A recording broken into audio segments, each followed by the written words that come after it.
October 24th, 1944. The Formosa Strait. Midnight. The USS Tang cuts through the black water like a phantom, her hull invisible beneath a shroud of rain and oil-slicked sea. Inside, the red glow of battle lamps casts faces in shadow. Every man breathes slow, trained, silent. The air hums with tension and diesel fumes. Commander Richard Hetherington O'Kane stands at the periscope, motionless. His voice, low and steady, carries through the control room. Bearings whispered, depth confirmed, target locked. Ahead, a crippled Japanese freighter, the last of its convoy, drifting helplessly in the storm. O'Kane orders one final shot. Tube 10, the last torpedo aboard Tang. The hiss of compressed air breaks the silence. The weapon surges into the sea, its wake vanishing into darkness. Seconds pass. Then, a flash too close, too bright. A shockwave slams the submarine. Metal screams. Lights die. The ocean rushes in. In less than a minute, the most successful American submarine in the Pacific is gone. Only 9 men will see the surface again. That night, Richard O'Kane sealed his fate, and his name, as the greatest U.S. submarine commander of World War II. When the United States entered the Second World War after Pearl Harbor, the Pacific Ocean became a vast, brutal chessboard. Japan's empire stretched from Burma to the Solomons, built on oil, steel, and shipping.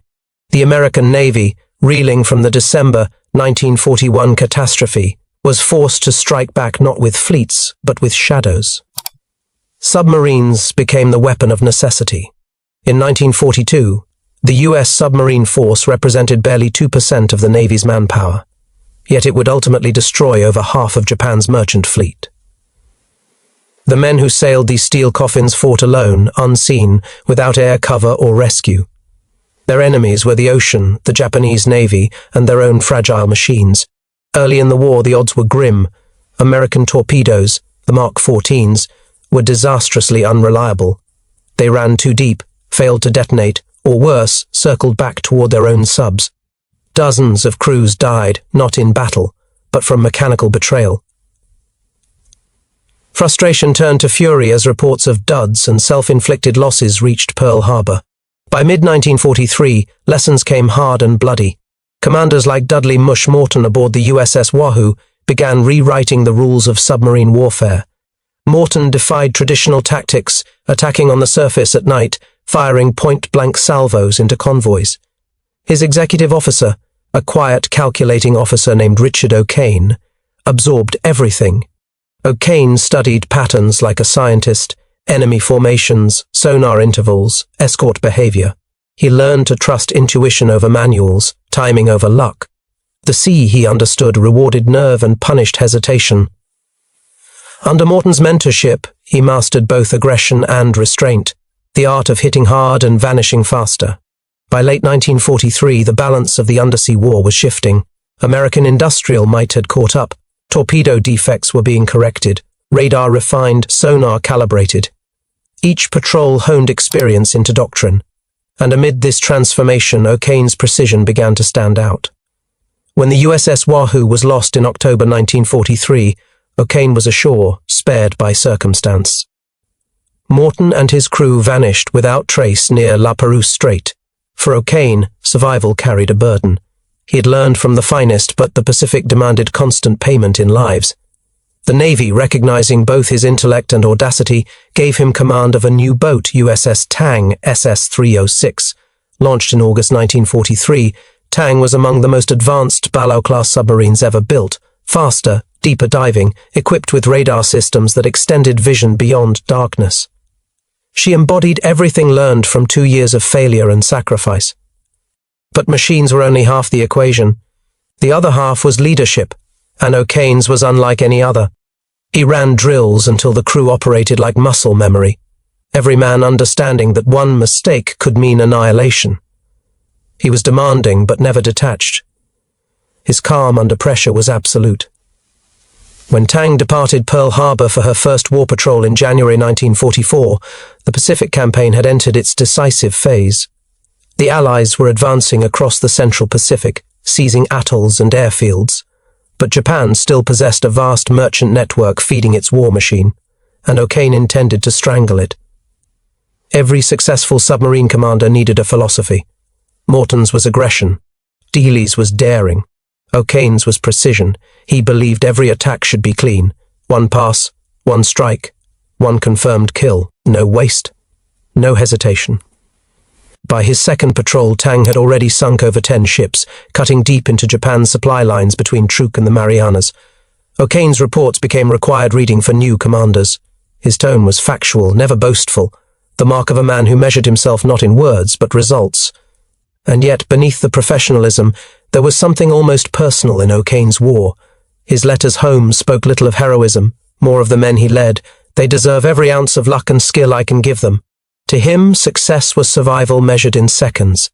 In 1944, as the US prepared to invade the Philippines, the Navy's submarine campaign had become the deadliest blockade in maritime history. Every Japanese convoy that left port risked annihilation. In Tokyo, panic spread through the shipping ministry.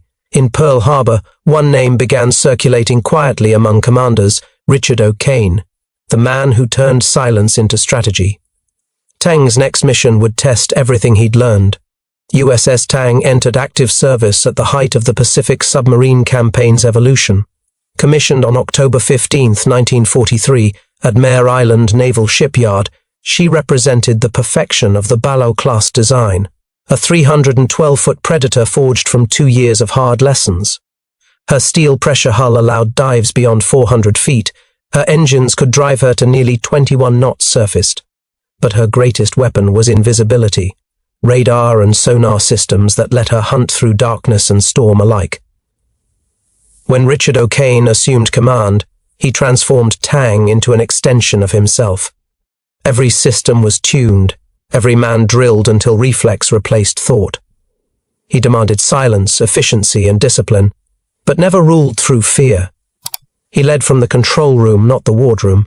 The crew trusted him because he never gambled their lives needlessly. His calm was absolute. Even during depth charge barrages, his voice never rose.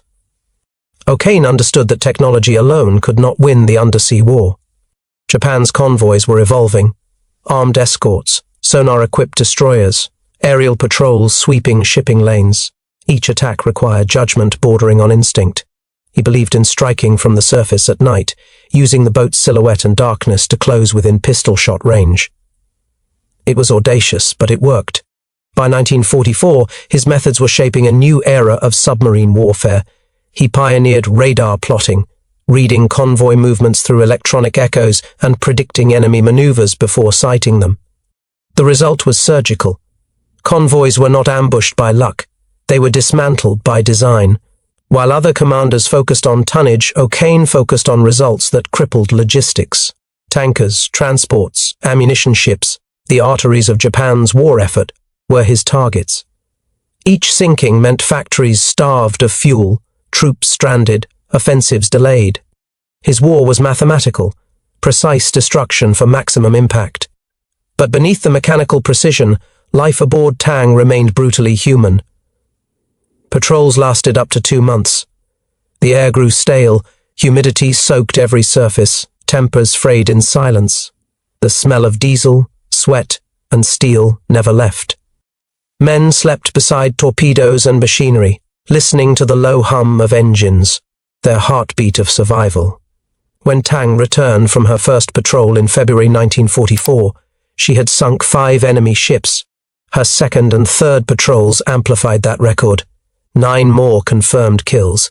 Each return to Pearl Harbor brought tighter formations, sharper efficiency, and rising awe among peers. The Navy began to measure O'Kane not just by numbers, but by his effect on morale.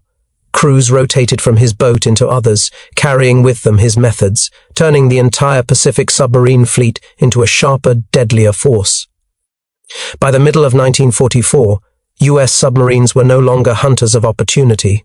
They were surgical strike units, coordinated extensions of a single doctrine: attack, vanish, repeat.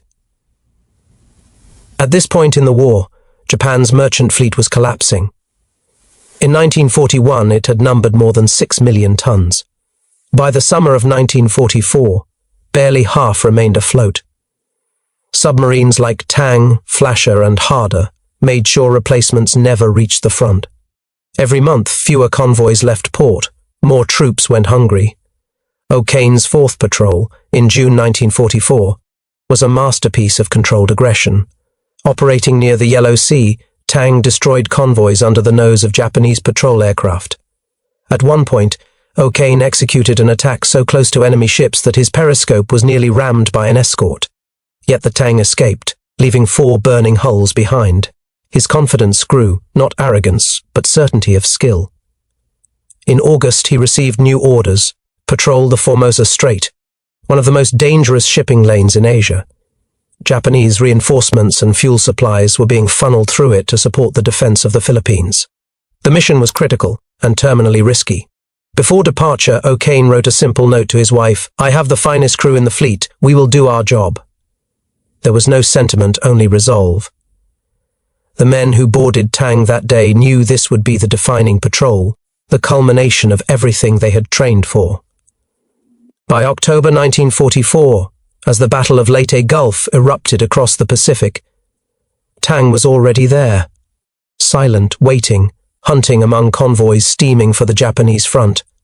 The calm before the greatest submarine action of the Pacific War was over. The enemy convoys were coming. Richard O'Kane was not a typical warrior.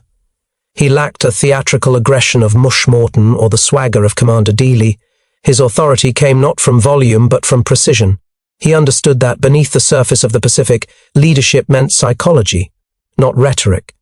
He memorized every man's name, every weakness, every strength. He knew which crewman froze under stress, which one thrived during chaos, and who could be trusted to act without orders when seconds mattered.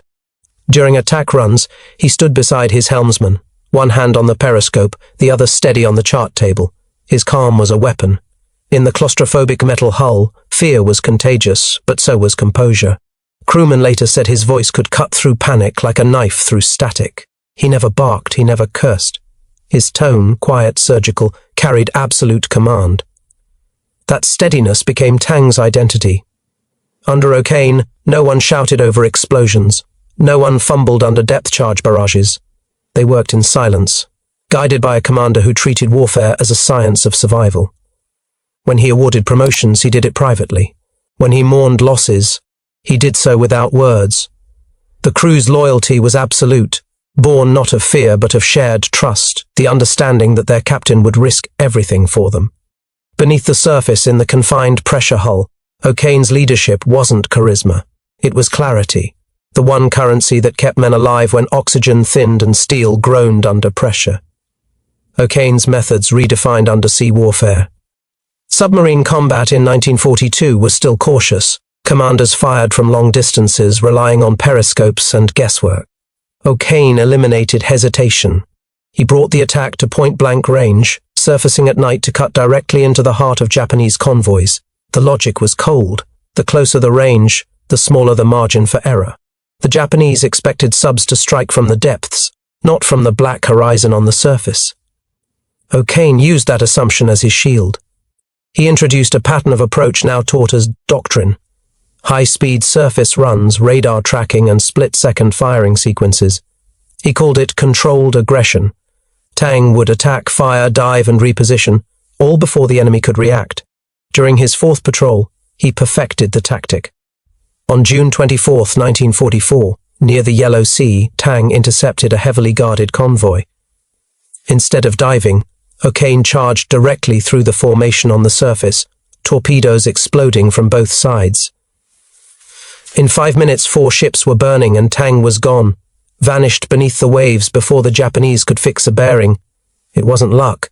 It was geometry and instinct fused into one rhythm. His command center operated like a machine, sonar men feeding bearings, fire control calculating angles, O'Kane making decisions in milliseconds. By 1944, his kill ratio was unmatched, 24 ships confirmed, with several more probable. Yet his success was not built on risk for glory. He maintained meticulous control, logging every engagement, analyzing every attack afterward. Each patrol became data for the next. In a war often dictated by chaos, O'Kane's discipline made him lethal. technology was both curse and savior for U.S. submariners. Early in the war, American torpedoes had betrayed their crews. Faulty detonators, depth control failures, circular runs. Dozens of boats were lost because the weapons turned back on them. O'Kane knew this history intimately. Wahoo had nearly been destroyed by one of its own torpedoes. When he took command of Tang, he refused to trust the Mark 14 blindly. He demanded constant testing, recalibration, and mechanical verification before each patrol.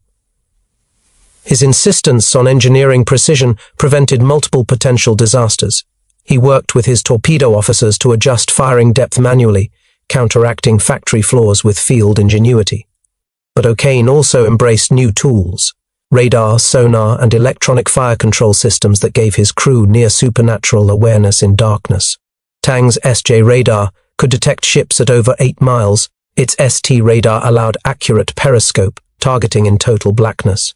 He trained his radar operators to read echoes like language, interpreting minute shifts in return signals to distinguish between convoy spacing, escort direction, and ship class. Technology gave Tang its eyes, but O'Kane made it human. He integrated sensors into instinct, creating what naval historians later called the O'Kane loop, the seamless feedback between man and machine, commander and crew. His approach foreshadowed the digital warfare of later generations, fast, data-driven, and precise. Where others saw equipment, O'Kane saw extension. Every click of sonar, every flicker of radar became part of his perception. Through 1944, Tang became not just a submarine, but a living instrument of strategy, its crew the pulse, its captain the mind. That synthesis of human, tactical, and technological mastery made O'Kane unique. He wasn't the loudest or the most celebrated during the war, but beneath the waves, every Japanese captain who heard torpedoes in the night learned to fear the one American commander who always hit first and never missed. And on the other side of that fear, the Japanese Navy was adapting, desperate to stop the silent hunters that now ruled their sea lanes. By 1944, Japan's once proud merchant fleet was bleeding out. Convoys that once stretched over the horizon now sailed in fragmented clusters, guarded by destroyers that lacked fuel, radar, and coordination. American submarines had transformed the Pacific into a graveyard of steel. For Japanese captains, the word submarine became synonymous with death. The enemy could not see it, could not hear it until it was too late. Panic spread across the merchant marine. Even veteran skippers hesitated to sail without escort. But those escorts, destroyers like Hibori, Kishinami, and Wakatake, were ill-equipped to counter what the Americans had become. Japan's sonar, or pinging gear, lacked range and precision. Radar was primitive or absent altogether. Convoy doctrine was outdated. Linear formations easy to detect and attack. Crews trained for surface duels were now forced into a war they could not see. The ocean became their enemy, not just the Americans within it. Against this crumbling defense, O'Kane's Tang represented an apex predator. Japanese reports began to describe ghost boats. Submarines that attacked from impossible angles, struck in seconds and disappeared. Their countermeasures, depth charges, searchlights, aerial patrols, achieved little. Even when Tang was cornered, O'Kane used the very panic of his pursuers against them. He learned to predict destroyer patterns, listening for variations in propeller rhythm to gauge range and intent. In Japanese naval intelligence documents recovered after the war, Tang was identified by codename Kuroi Kage, the Black Shadow. It was not respect, it was fear. Each successful patrol carved another hole in Japan's logistical arteries.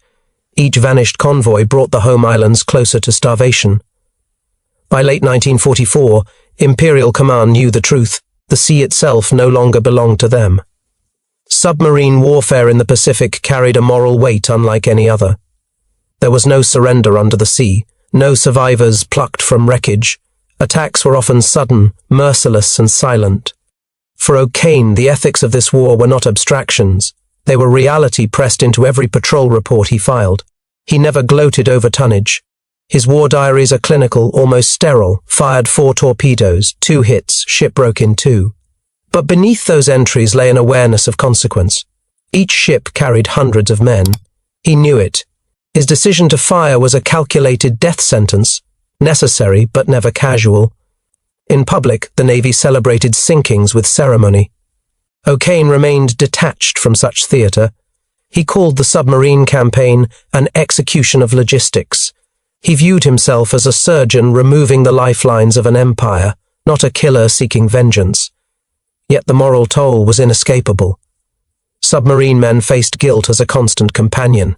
They heard the explosions, the screams carried faintly through sonar, the sounds of ships breaking apart. Some commanders turned it into anger. O'Kane turned it into focus. His answer to moral strain was efficiency. Do it right, make it quick, minimize suffering through precision. He never allowed his crew to fire on lifeboats, a practice not uncommon among desperate captains on both sides. His orders were always the same: attack the ship, not the survivors. For a man commanding death in silence, restraint became his humanity. In interviews decades later, O'Kane was asked if he ever felt remorse. His reply was measured. War is not about hate, it's about ending it faster than your enemy can continue it. By the final months of 1944, O'Kane had become the embodiment of what the US submarine force was meant to be: disciplined, invisible, devastatingly effective. His methods became instruction at Pearl Harbor submarine base, codified into manuals and training films. Radar plotting, periscope discipline, and short-range attack tactics all bore his signature. Future commanders studied his patrol logs as doctrine. They learned how to trust radar over instinct, when to close distance, when to dive, when to risk the surface for speed. The lessons of Tang extended far beyond one boat. They reshaped the fleet's mindset from cautious to surgical. Even within the Navy, there was quiet debate. Was O'Kane simply the best tactician or the best leader? Both arguments converged on a single truth: his results were undeniable. In just 5 patrols, Tang sank more ships than most entire flotillas. Among his peers, respect turned to legend. Officers like Commander George Street of Tarrante and Eugene Fluckey of Barb admired O'Kane's balance of intellect and audacity. Fluckey later called him the mind that made the ocean ours again. His influence also transcended the war. The design of post-war submarines, the Guppy conversions, and eventually the nuclear fleet borrowed heavily from the lessons of 1944: faster reaction times, integrated sensors, tighter crew coordination. O'Kane's philosophy, man and machine as one, became naval standard. But his legend was still incomplete. In the autumn of 1944, one final patrol awaited. One that would define not just his career, but the entire legacy of submarine warfare in the Pacific. That last mission would carry Tang into the most heavily defended waters of the war, and into the kind of tragedy that transforms victory into myth. October 1944. The Formosa Strait, a narrow corridor of water between Taiwan and the Chinese mainland, shallow, crowded, and deadly. It was the artery through which Japan moved its last vital supplies to the Philippines, where American invasion forces had begun their assault. USS Tang, under Commander Richard O'Kane, was assigned to patrol those lanes. It would be her 5th combat mission, and her most dangerous. The orders from Pearl Harbor were precise: disrupt all enemy shipping between Formosa and the South China Sea. No air cover, no backup, no rescue. The patrol began on October 22. The sea was calm, the air thick with humidity and oil fumes drifting from distant convoys. Radar screens flickered with movement. Merchant ships, tankers, escorts weaving nervous courses under the moonlight. The enemy was everywhere. O'Kane's approach was surgical. Using radar plotting, he identified a Japanese convoy moving north, 3 tankers and several escorts. He surfaced at night, cutting across the convoy's path. Through the periscope, he could see silhouettes against the horizon, faint black outlines moving slow and steady. At 30 hours, Tang attacked. 4 torpedoes fired, 2 detonations. Flames erupted across the water, lighting the strait in eerie orange. O'Kane immediately ordered a hard dive. Moments later, depth charges thundered overhead, churning the water into chaos. The Tang slipped under, silent, patient, listening. The pattern repeated the next night: another convoy, another precise ambush. By October 24th, Tang had destroyed 5 ships in just 2 days, a record unmatched by any other submarine in the Pacific campaign. Her crew worked like a machine. Reload, track, fire, vanish. Every man knew the rhythm by heart. But that same night, O'Kane made the decision that would define his fate. At 2:30, radar detected another group of enemy ships. 4 transports escorted by 2 destroyers moving southeast. It was a rich target, exactly the kind of convoy Tang was built to destroy. Yet by that point the submarine had only 2 torpedoes remaining. O'Kane considered returning to base. He had already shattered records, the risk of staying was immense. But his duty was absolute, attack until out of ammunition. The crew understood. There was no hesitation. Tang turned toward the convoy. Surface speed, 20 knots, range to target 1,800 yards. O'Kane ordered the first torpedo fired. Direct hit, a transport burst into flame, listing hard to port. The second torpedo was readied, the last one aboard, tube 10. He took his time, adjusted for distance, verified the gyro angle. The final shot needed to count. At 2:55, the order came. Fire 10. A burst of compressed air. The torpedo launched, white wake cutting the black surface. O'Kane watched through the periscope, tracking, calculating. Then confusion. The track curved left, then sharper. The weapon began to circle. It was a phenomenon every submariner feared, a torpedo whose guidance system malfunctioned, turning back on the shooter.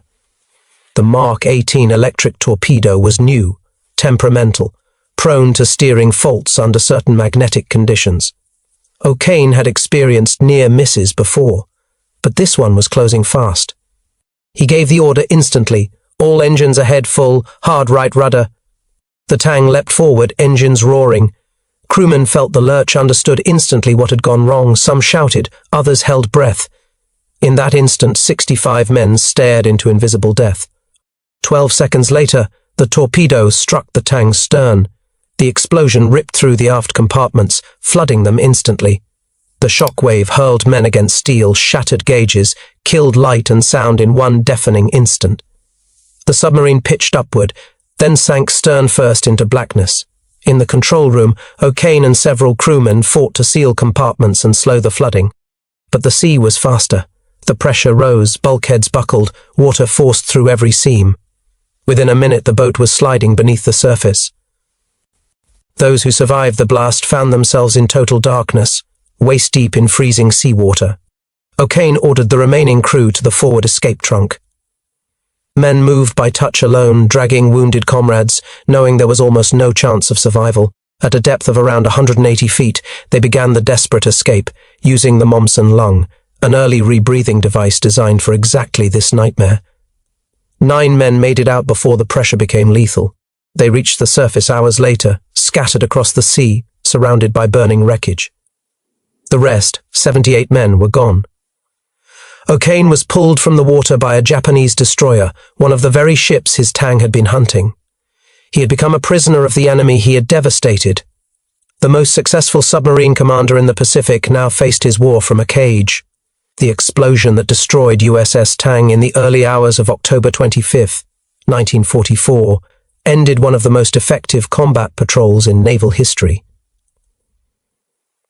In less than 2 days, O'Kane and his crew had sunk 5 Japanese ships, crippled 2 more, and sealed the fate of a vital supply convoy bound for the Philippines.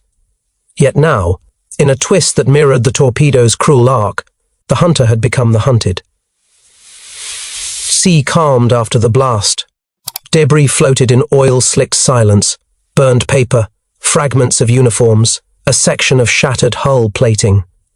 9 men surfaced, clinging to wreckage, coughing through diesel-tainted waves. Their submarine, their world, was gone.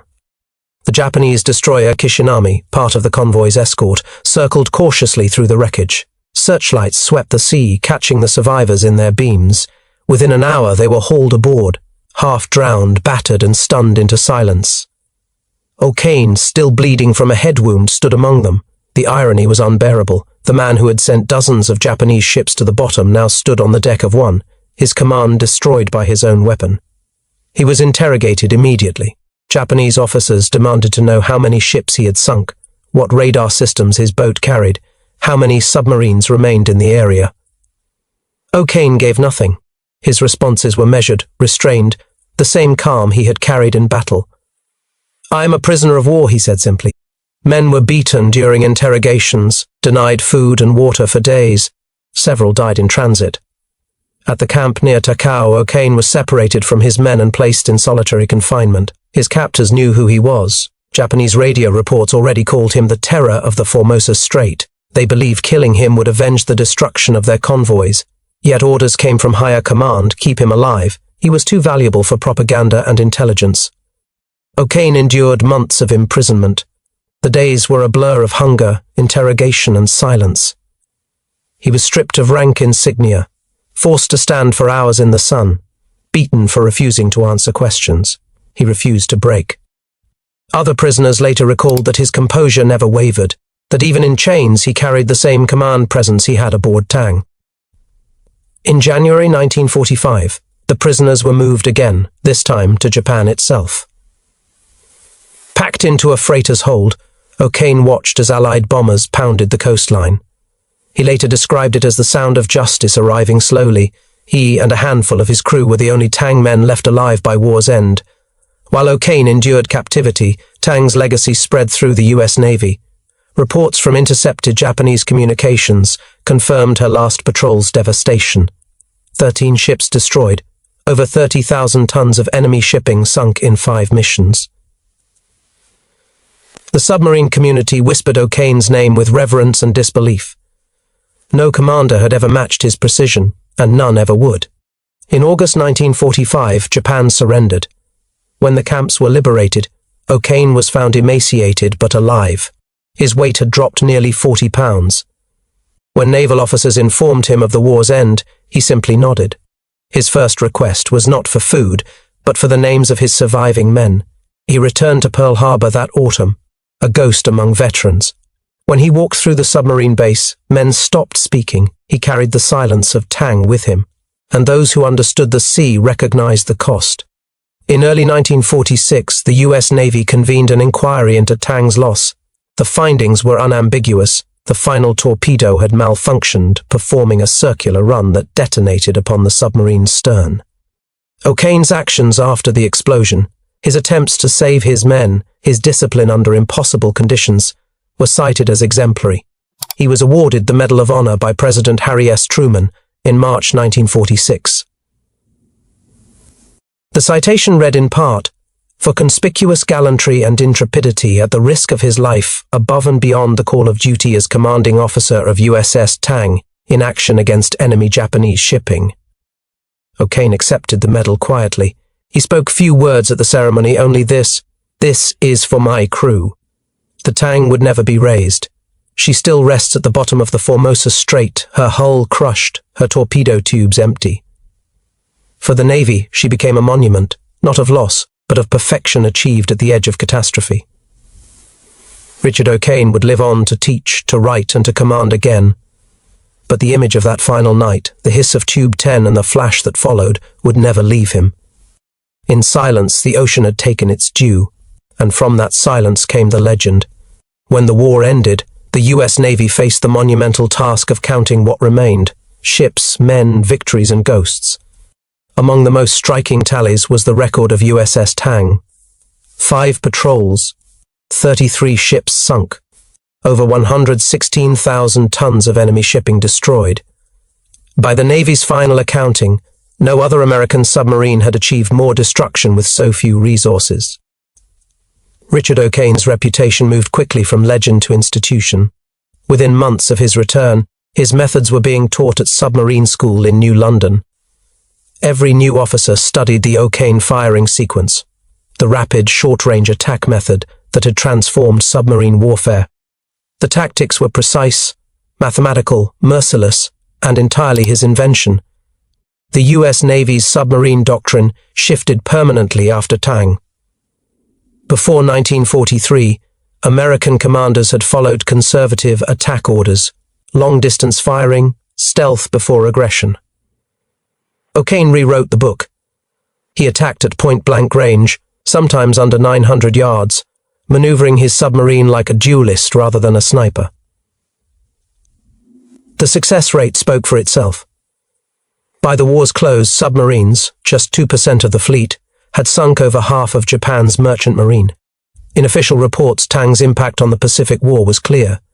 Her patrols severed the lifelines of Japan's war machine, oil from the Dutch East Indies, iron ore from China, munitions and food from Southeast Asia. By 1945, Japan's shipyards were empty and its factories starved. The silent war beneath the Pacific had choked an empire. O'Kane was not the only submariner recognized. His mentor, Commander Dudley "Mush" Morton of USS Wahoo, who had taught him aggression and precision, was posthumously awarded the Navy Cross. In private conversations, O'Kane called Morton the man who showed me how to think underwater. Yet even Morton's record fell short of Tang's. What O'Kane accomplished in a single year redefined the operational limits of undersea warfare. After his release, O'Kane spent several months recovering in naval hospitals. Malnutrition and exhaustion had left his health fragile, but his mind remained unbroken. He was offered several high-profile posts, intelligence work, command at sea, yet chose instead to train the next generation. His lectures were calm, analytical, never emotional. Cadets described him as a man who spoke as if the ocean were listening. The Medal of Honor he received in 1946 was joined by a Navy Cross and 3 Silver Stars. Each decoration marked a patrol, a story of precision and destruction under impossible odds. Yet O'Kane wore them rarely. He kept them in a wooden box at home beside a framed list of Tang's crew. For years after the war, he wrote letters to the families of the men who had not returned. Each was personal, specific, handwritten. He never used the word lost. Instead, he wrote, "They rest where warriors belong, in the deep." The U.S. Navy preserved his tactical reports, photographs, and attack logs as study material. The Tang's patrol reports became required reading for submarine officers through the Cold War, cited in the doctrines that guided nuclear subs decades later. O'Kane's principles, aggression, initiative, precision, became the foundation of the U.S. Navy's modern undersea command philosophy. By the 1950s, he was promoted to captain and briefly returned to sea aboard a training vessel. Those who served under him said his tone had not changed, calm, direct, disciplined.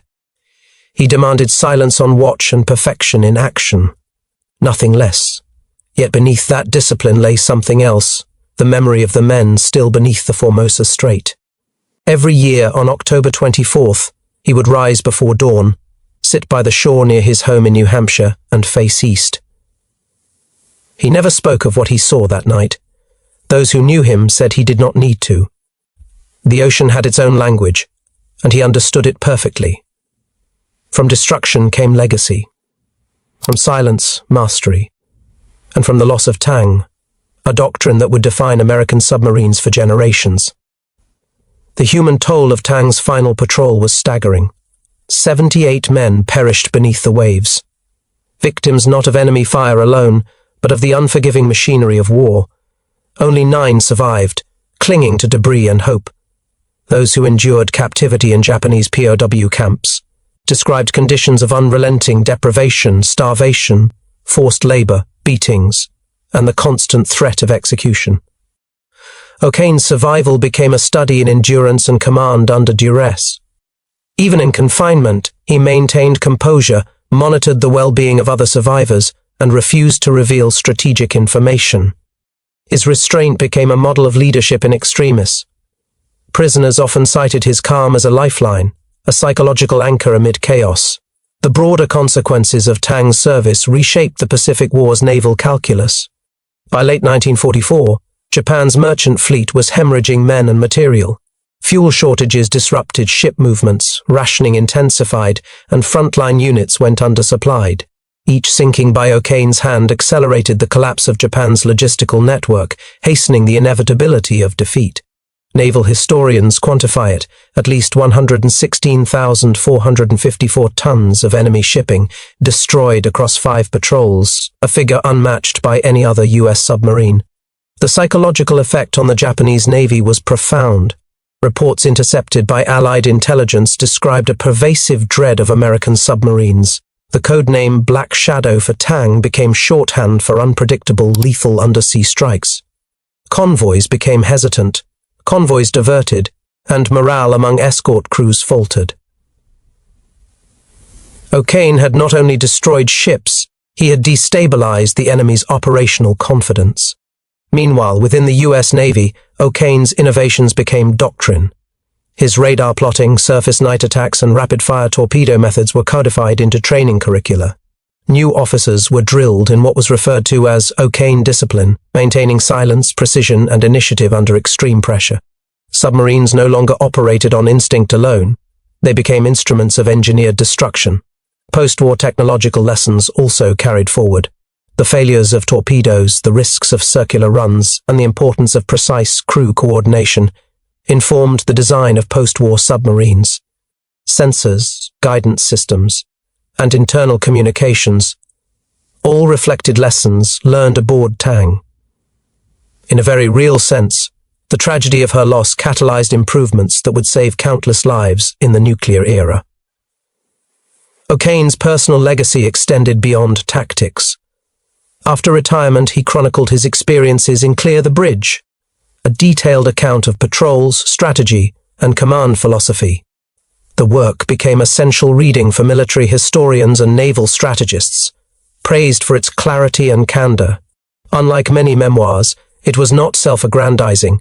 It conveyed the precise calculations, risks, and moral weight of undersea command. Veterans and historians alike recognize O'Kane as the exemplar of American submarine leadership. He demonstrated that success depended on the fusion of human intellect, technological mastery, and unshakable composure under extreme conditions. His story influenced generations of submarine officers, shaping training, doctrine, and operational philosophy far beyond the Pacific theater. The wreck of Tang itself became a symbol. Surveys confirmed the submarine lying intact on the ocean floor, torpedo tubes empty, bow slightly angled. Divers and researchers who visited her site noted the intact structure as testament to Balao-class engineering and to the men who had lived and died within her steel hull. The sea, silent and unforgiving, became a grave and a monument simultaneously. From the survivors' accounts, from strategic reports, and from the wreck itself, the lesson was clear. In war, precision and leadership determine survival. O'Kane's actions, in triumph and in disaster, epitomized that truth. The stage was now set for reflection. The story of USS Tang, of her captain and of the ocean she ruled, demanded calm consideration.